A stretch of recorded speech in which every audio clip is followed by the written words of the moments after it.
Hey YouTubers, welcome back to DonnyBoy73 and welcome back to another episode of Small Engines Questions and Answers for Friday, October 7th, 2011. Well, as a lot of you guys know, my wife's in the hospital right now because I sent a message through YouTube.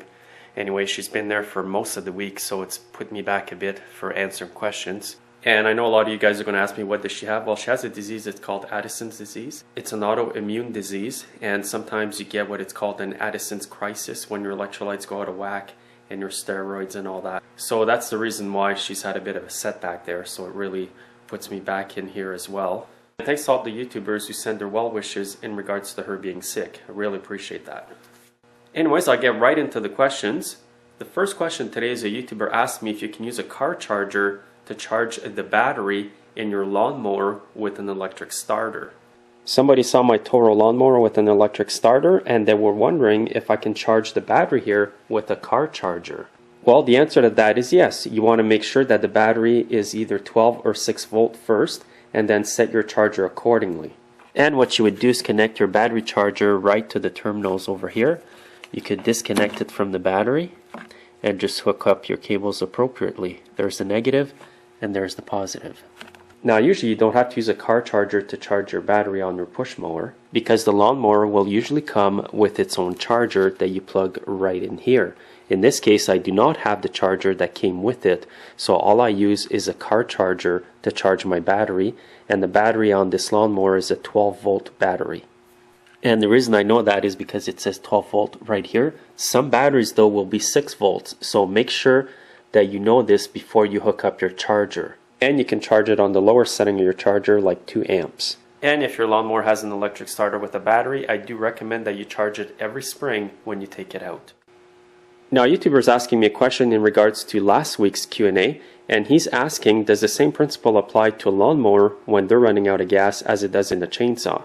What I'm talking about is that sometimes when a chainsaw is about to run out of fuel, it's going to start revving erratically or over rev a bit until it runs right out of gas. And I did mention last week that you shouldn't keep running your chainsaw if it's running like that, because that means it's running a bit lean. And if you continue to run it like that as it's running out of gas, you could end up damaging the motor. So he's wondering if that principle applies to a lawnmower. Well, that principle does not apply to a lawnmower because most lawnmowers are 4 cycles. And all they're going to do is run out of gas and stall. They're not going to start revving erratically like a chainsaw or a weed eater would. So don't worry about it when it comes to your lawnmower, even if it's a 2 cycle. It's basically just chainsaws and grass trimmers that I was referring to. And another question I got in regards to this lawnmower is the hose connector right here on the deck.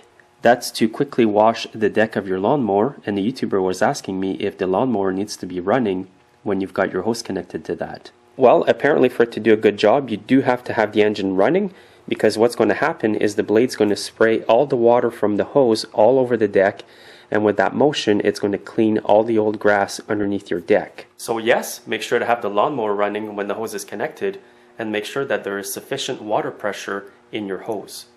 Another quick tip I'm going to tell you today is in regards to Evinrude outboard motors. This can apply to other brands as well, but especially on the Evinrude outboards and Johnsons with a starter gear like this. So if you go to start your motor and you hear a lot of noise like this, and it won't turn over properly, all you have to do sometimes is make sure that this bolt here hasn't gotten loose.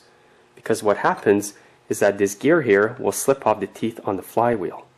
So now if I pull it, it's going to grab a lot better. But if you see that the teeth are damaged like this one, you should replace this part anyways. And the part number for that is 318-940. It's usually under $20, and that can resolve your problem. And the last question I'm going to answer for today is somebody's asking me, what's the H screw for? Well, that's for the high-speed setting of your carburetor. I usually only adjust this screw here with the throttle wide open until I see that the engine is running at its best. You don't want to screw it in too much because you could have your engine running lean, and then you could end up burning out your engine because of that. And the L screw here, I usually adjust this one with the engine idling. You have to make sure it's turned out enough, or else your engine will not accelerate properly either, and it will not idle properly as well. If it's screwed out too much, your engine's going to run really rich at idle and may not accelerate as good as you want. So I adjust this one with the engine at high speed, and I adjust this one here with the engine at idle. And the last screw you can adjust, let's say on this carburetor here, would be this one, and this screw here would only adjust the idle speed. It does not adjust the fuel mixture in your carburetor. So after you've adjusted both screws here, you would adjust this screw here for the idle speed that you want. If you screw it in, your engine will idle faster. If you screw it out, it will idle slower. So that'll be it for this week's video. I want to thank all the new subscribers. Thanks for watching. I appreciate all your comments, and we'll see you next Friday.